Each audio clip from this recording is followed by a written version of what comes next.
వాళ్ళు అన్నారట, అసలు ఈ స్వస్థత అంతా కాదు కానీ, ఈ మిరాకిల్ అంతా కాదు కానీ, మేము క్వశ్చన్ అడుగుతున్నాం, పాపాలు నువ్వు క్షమించడం ఏంటి?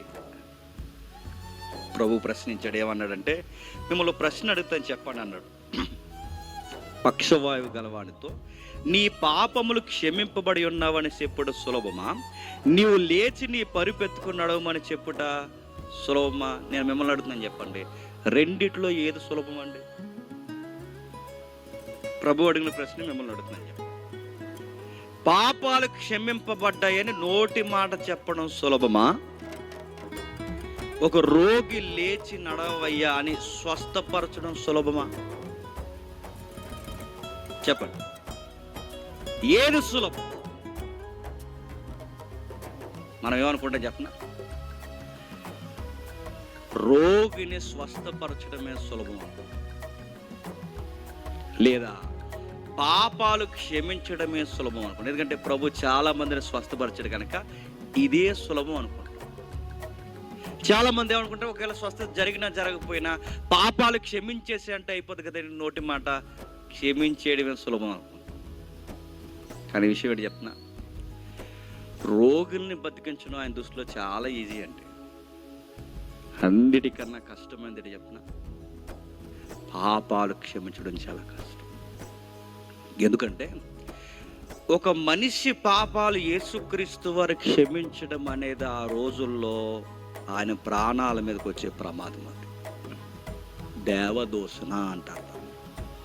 దేవుడు చేసే కార్యాలని ఒక మనిషి పాప క్షమాపణ అంటే, నిన్ను నేను క్షమిస్తున్నాను అని అంటే, నిన్ను నేను క్షమిస్తున్నానని అంటే, మళ్ళీ అడుగుతున్నాను, నిన్ను నేను క్షమిస్తున్నా, నీ పాపాలు తీసివేస్తున్నానని యేసుప్రభు వారు అంటే, యేసుప్రభు వారు ఏ స్థానంలో పెట్టుకుంటున్నట్టు?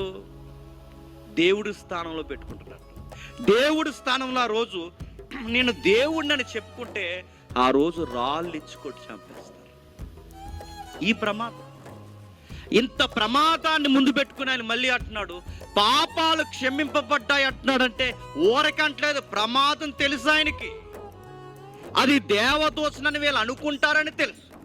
రెండవది, పాపాలు క్షమించడం అనేది అంత ఈజీగా జరిగిపోయే కార్యక్రమమా?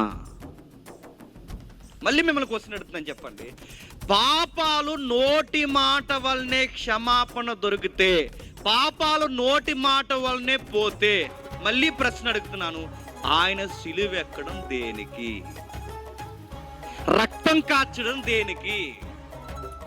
ఆయన బలిగా ఆకాశానికి భూమికి వేలాడడం దేనికి? జక్కయ్య నీ పాపాలు క్షమింపబడ్డాయన్నాడు, మత్తయ్య పాపాలు క్షమించాడు, సమరయ స్త్రీ పాపాలు క్షమించాడు, అనేకుల రోగులను స్వస్థపరిచే ముందు మీ పాపాలు క్షమిస్తున్నానన్నాడు. నోటి మాట వల్లనే పాప క్షమాపణ దొరికితే ఎందుకు సిలువ వేయబడాలి? ప్రశ్న. రక్తము వల్లనేగా పాప క్షమాపణ, ప్రాణత్యాగం వల్లనేగా పాప క్షమాపణ. అయితే మరి ఎందుకు ఈయన నోటి మాట వలన పాప క్షమాపణ అంటున్నాడు? అదే ప్రశ్న వాళ్ళకి విసురుతున్నాడు. పాపాలు తీయడం అంత ఈజీయా? మోసే ధర్మశాస్త్రం ప్రకారం, పురాతనమైన ప్రవక్తల పద్ధతుల ప్రకారం, లేదా ధర్మశాస్త్ర పద్ధతుల ప్రకారం ఒక పాపం వాయిదా వేయబడాలి అంటే రక్తమైనా చిందాలి, ప్రాణమైనా అర్పించాలి. ఈ రెండు జరిగితే తాత్కాలిక వాయిదా పడింది పాపం ఆ రోజుల్లో.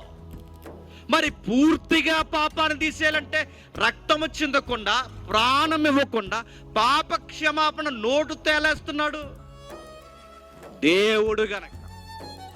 అంటే ఇప్పుడు ఆయన దేవుడు గనక, ఆయన దేవుడే గనక నోటి చేత పాప క్షమాపణ ఇస్తున్నాడు. అయితే ఎంత దేవుడైనను ఆయన న్యాయ విధి బలి కోరతాడు. నా మాట అర్థమవుతుందో లేదో? అంటే ఆయన ఎంత దేవుడైనను ఆయన న్యాయాన్ని ఆయన దాటడు, ఆయన నీతిని ఆయన వదలడు, ఆయన జడ్జిమెంట్లో ఆయన మార్చడు. ఆయన చెప్పిన జడ్జిమెంట్ ఒకే ఒక్కటి, పాపానికి రుణము చెల్లింపబడాలి, పాపానికి రుసుము కట్టాలి, పాపానికి క్రయధనం రావాలి. మరి నోటి మాట వల్ల క్షమించి ఆ వ్యక్తిని పంపించేస్తున్నావు అంటే క్షమాపణ అయితే ఇచ్చేశాడు కానీ రుణం మాత్రం ఇంకా అలానే ఉంది. క్షమాపణ అయితే ఇచ్చేశాడు, కానీ మత్తేకైనా, జక్కేకైనా, సమరయ స్త్రీకైనా, నీకైనా, నాకైనా, పేతురుకైనా, ఇక్కడ కనబడుతున్న రోగికైనా, ఎవరికైనా నోటి మాట వల్ల లేదా ఆయన యొక్క న్యాయస్థానంలో ఆయన క్షమాపణ ఇచ్చేసిన రుణం మాత్రం కట్టాలి. రుణం ఖచ్చితంగా చెల్లించేస్తుంది. ఎక్కడ కట్టాడు రుణం? కపెర్నహూములో లేదా ఆ ఇంటి దగ్గర, ఆ ప్రాంతంలో నోటి మాట వలనైతే క్షమించాడు, కానీ రుణం మాత్రం చెప్పండి కలవరిగిరి మీద కట్టాడు. ఎక్కడి నుంచి కట్టాడు రుణం? మొదట మనిషి అయిన మనిషి దగ్గర నుండి ఈ రోజు కొత్తగా పుడుతున్న శిశువు వరకు అందరి పాపాలకి రుణం ఆ కలవరిగిరి మీదే తీరుతుంది. గుర్తుపెట్టు. అంటే మనుష్య కుమారుడు అడుగుతున్న ప్రశ్న ఒకే ఒక్కటే, ఇదిగో రోగునైనా స్వస్థపరచవచ్చు. ఏలియా స్వస్థపరిచాడు, ఎలీసా స్వస్థపరిచాడు, ప్రవక్తలు స్వస్థపరిచారు. స్వస్థతలు ప్రవక్తలు కూడా చేయగలరు, కానీ పాపాలు ప్రవక్తలు తీయలేరు. పాపాలు నీతిమంతులు తీయలేరు. పాపాలు ఒక మనిషి పాపాలు మరొక మనుష్యుడు తీయలేడు, అసాధ్యం. మరెవరు తీయగలరు? ఒక దేవుడు మాత్రం.